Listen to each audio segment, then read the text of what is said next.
How many ads have you seen today? Like a good neighbor. You have Little Caesars soft pretzel crust pizza. Give the gift of Verizon. The average daily amount that a person is consciously aware of is around 100. Try the Lux Cravings boxes at Taco Bell today. It's the thinnest iPhone ever. Yeah, Takis are seriously intense. But we are exposed to anywhere between 4,000 and even up to 10,000 ads every single day. And the way they encroach on our lives is getting kind of crazy. If you're not aware, they know a lot about you. Ads have been around for a long time. As the world evolved, so did they. From town square postings to newspapers to billboards to radio to TV and movies to finally the internet.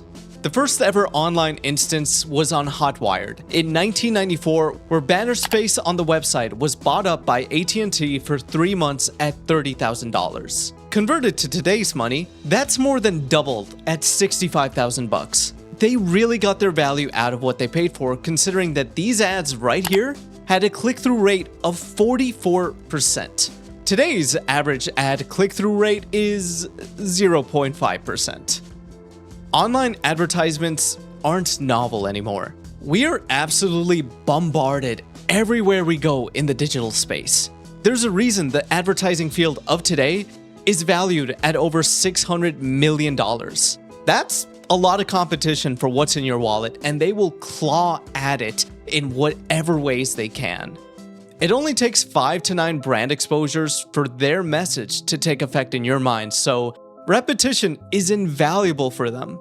The more you see or hear something, such as a logo or a jingle, the more you remember it. You'll also likely subconsciously grow fond of it because, well, it's familiar.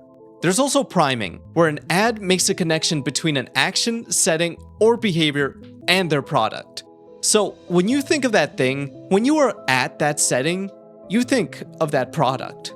Then there's affective conditioning, where advertisers put their product alongside people, places, or things that you already have positive feelings about. You like this, so those positive feelings will be transferred over to this product. But the most successful thing that an ad can do is create buzz, getting people talking about it. That's why millions are spent behind mass marketing campaigns. Weird commercials are weird because they become a topic of discussion. And while I'm bringing this point up, I'm legally obligated to remind you of this Folgers Coffee Christmas commercial featuring a brother and sister reuniting. Yes, you heard that right. I'd give anything to have been in the production meetings for this. Now, let me ask you, what is the most iconic ad you can think of? More than likely, it's a commercial that played on TV long ago. Despite their purpose being trying to sell us a product, we think back on these ads fondly. They're nostalgic and remind us of a simpler time. Every now and then, just for sentimentality's sake, I'll look up something like Cartoon Network 2010s commercials. And if I want to go really vintage, I instead go with the commercials of the 2000s. These ads hold a special place in my heart, not because of the products they were selling, but because of the memories attached to them. Now, speaking as a former unemployed child, I had this sort of capitalistic innocence when I was exposed to these. I didn't fully understand the value of $19.99. No, all I knew was that I wanted that fushigi ball. But as I grew older and stopped watching cable television as much, I spent a lot more time online where the advertisement world was undergoing a transformation. By the way, if you're enjoying this, please do consider subscribing. It's free and it really does help out the channel. Thanks.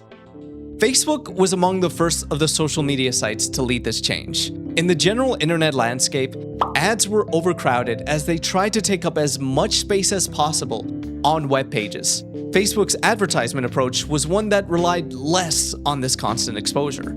Instead, less frequent but curated selective ads were utilized. As you scroll, they naturally show up here and there, but they'd be more in tune with what you might like, making you more likely to click on them. This was a very effective method and caused other social media sites to follow suit. As the internet continued to evolve and become more accessible on the go, by 2017, half of all web access came from mobile devices. This resulted in Google shifting its algorithm to favor mobile-friendly sites, which incentivized companies to invest in their mobile web pages.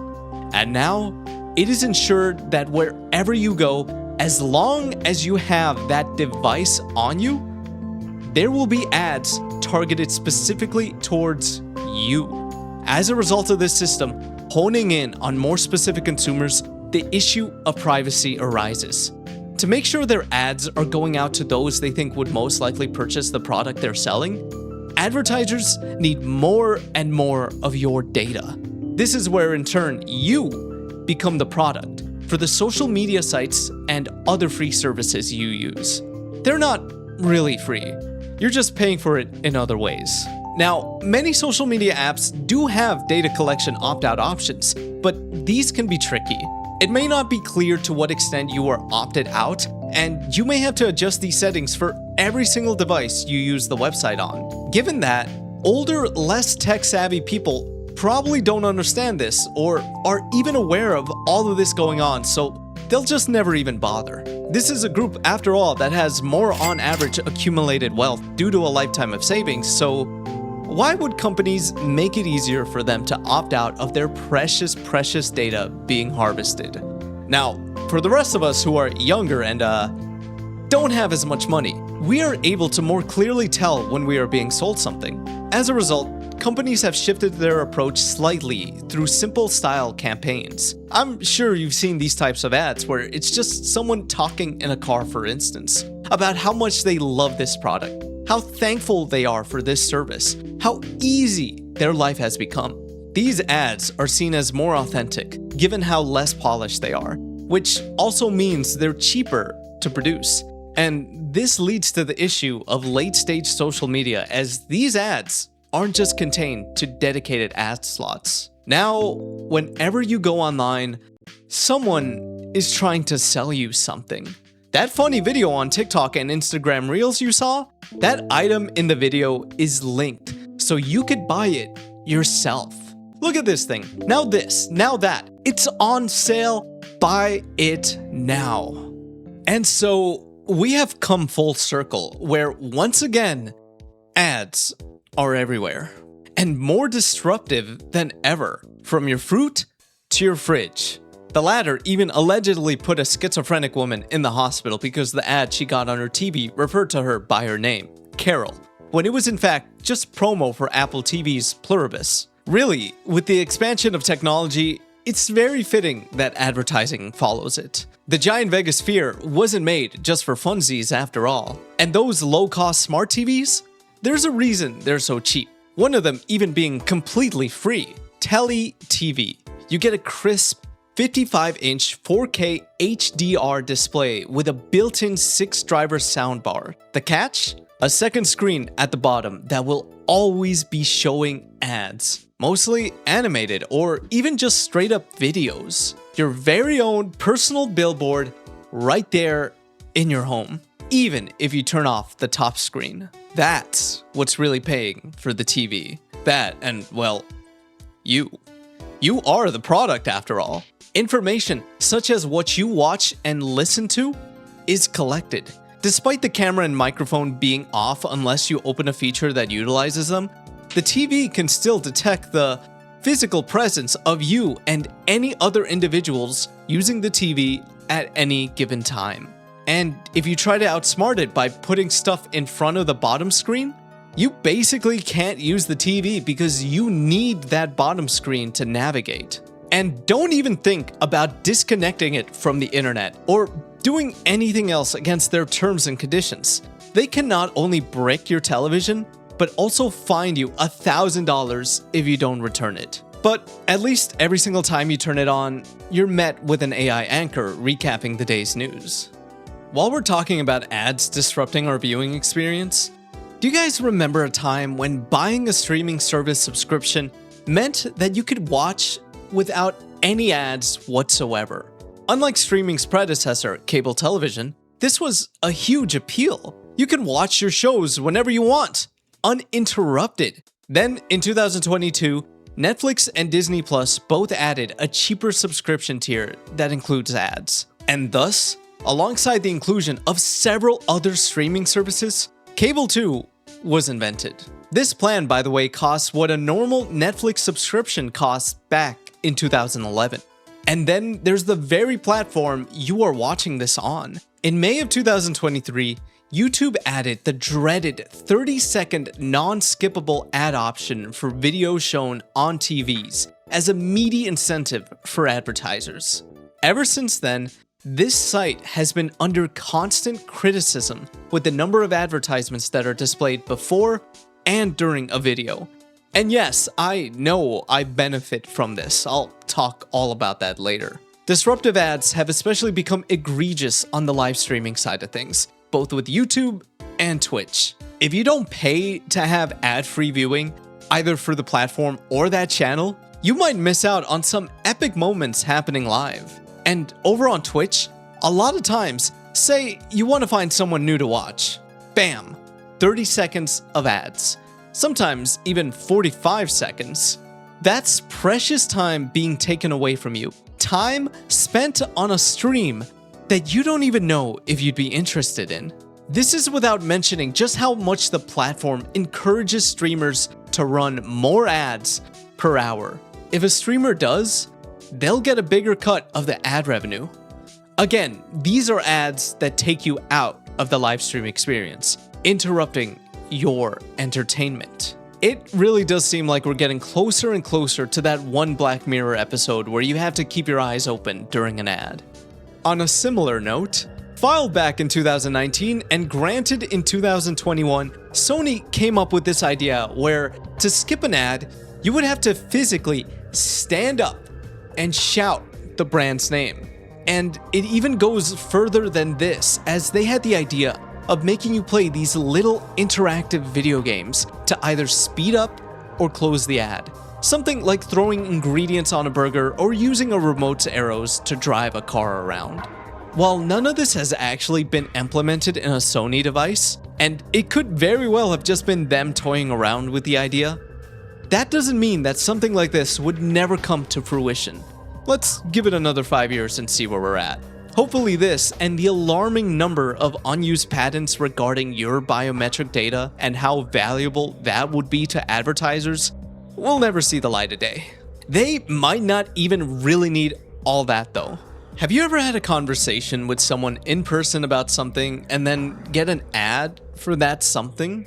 You didn't look it up online or anything, and yet there it is.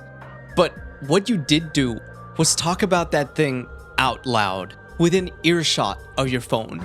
This very common phenomena has led to speculation that your phone is eavesdropping on your conversations, always listening, collecting as much data as possible from you. While phone companies adamantly deny this, Apple did have to pay $95 million to settle a class action lawsuit where iPhone owners claimed that Apple regularly recorded conversations when Siri was activated by accident, and those conversations were then sent over to third-party advertisers. Despite this, there's actually a much more plausible reason for why you got an ad for that new store nearby after talking about it out loud with a friend. Advertisers know a lot about you, sometimes even things you're not fully aware of. By putting together your advertising profile, they're able to pinpoint and make shockingly accurate predictions about your shopping habits.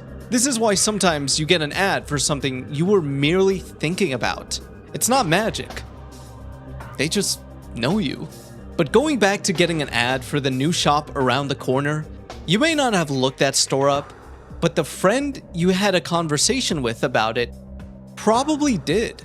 So if your phone is sharing location and contact data, and so is theirs, advertisers can make an educated guess that these two consumers are friends since they spent this much time together, and on this day, they were near each other for an extended amount of time, and after that meeting, this person, your friend, looked up this new store. Since these two people are friends, the store might match the interests of the person they were with, you.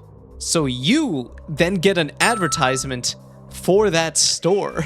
Once again, advertisers know a lot about you.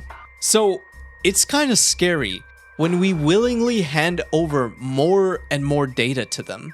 Let me run you a scenario. What if you're talking with your girlfriend. Congrats, by the way. You're talking about how you're not in the mood for cooking tonight, so she offers up the idea of ordering some pizza. Perfectly normal conversation to have, yeah, but what if your girlfriend, who you love and trust with your life, actually turned out to be paid off that day by the pizza company she recommended? Due to your connection with her, you're more inclined to go with her suggestion, all while that pizza company makes a profit without you ever catching on. This would not be a one-off thing either. The same thing will happen the next time your girlfriend sees an opportunity to get you to buy something that she's been paid to sell you. Yes, I'm talking about ChatGPT. In this age of unleashed AI, certain people have gotten very dependent on their chatbots to the point that they will wholeheartedly trust them or even consider them as their life partners. It is not uncommon for people to get into romantic relationships with these programs. This is a whole issue in of itself, but what I want to focus on here is that ChatGPT is working on implementing ads into bot responses, allegedly wanting to give special treatment to sponsored content, where companies pay them to push their products. OpenAI is bleeding money.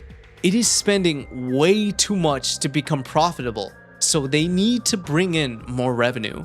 This kind of predatory advertising is not only expected, but I'm honestly surprised it hasn't happened sooner. Now, here comes the part of the video that I really dreaded.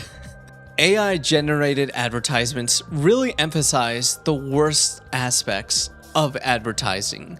In the past, at least there was effort and care put into making you feel a certain type of way with a commercial. There was a direction. There was intention. Let's make one thing clear. Companies opting to use generative AI are doing so purely to save money. They may claim it's just to push the boundaries of the technology, but we can all see why this would be appealing to them. I actually go into this topic in much more detail in this video if you're interested.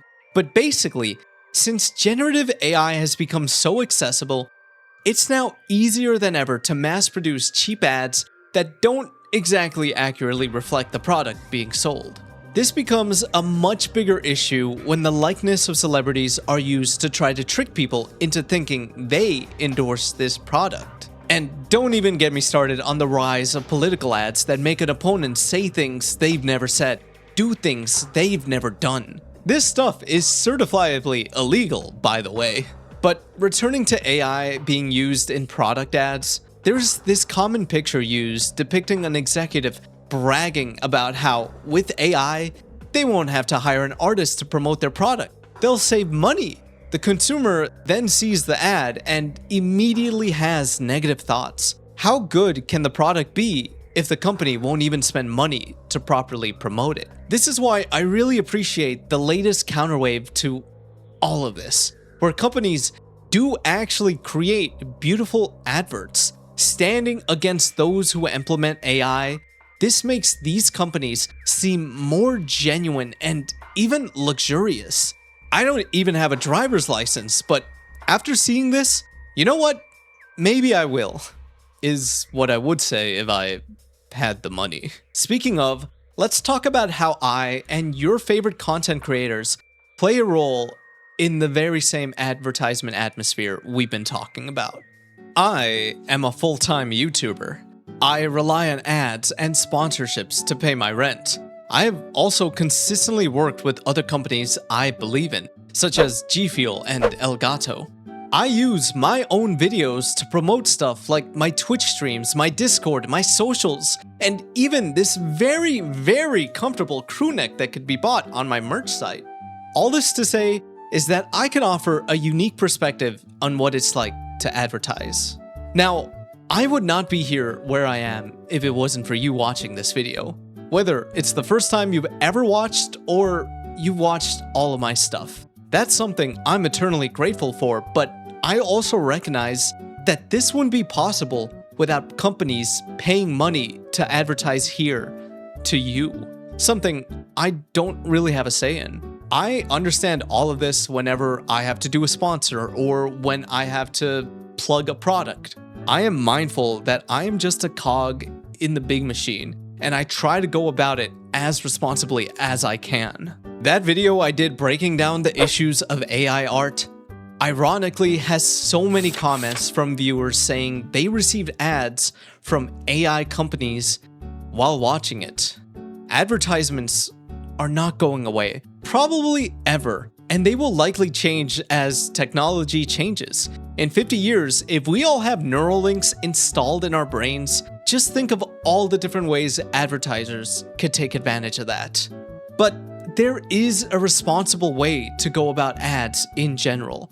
Your relationship with a company can be best depicted as any other type of relationship you have with a person. We all have our own favorite brands. Studies show that 49% of consumers actually enjoy ads for things they're interested in. I know I do. If the company treats you right, respects you, and gives you a valuable service or a product proportional to the amount of money you give it, that's a good relationship. But if they try to squeeze you for more while offering less and constantly bugging you about it, or you don't agree with how they do business, you treat them like any other problematic person in your life and cut them off.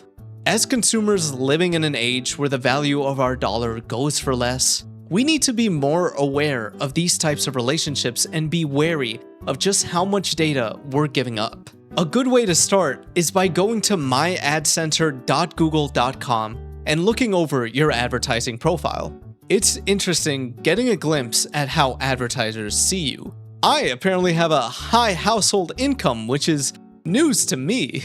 During these tumultuous times, instead of focusing on all the many negatives out there in the advertising world, I want to instead start focusing on the positives. When an ad and me just, no pun intended, click, and I end up finding cool new places in my city, an app that's actually useful for me, appreciating the work that goes behind an impactful commercial, laughing at a brand's joke post. Like I said, we need to be more aware of our relationships with companies, and that includes appreciating the ones that actually work well for us. Thank you so much for watching.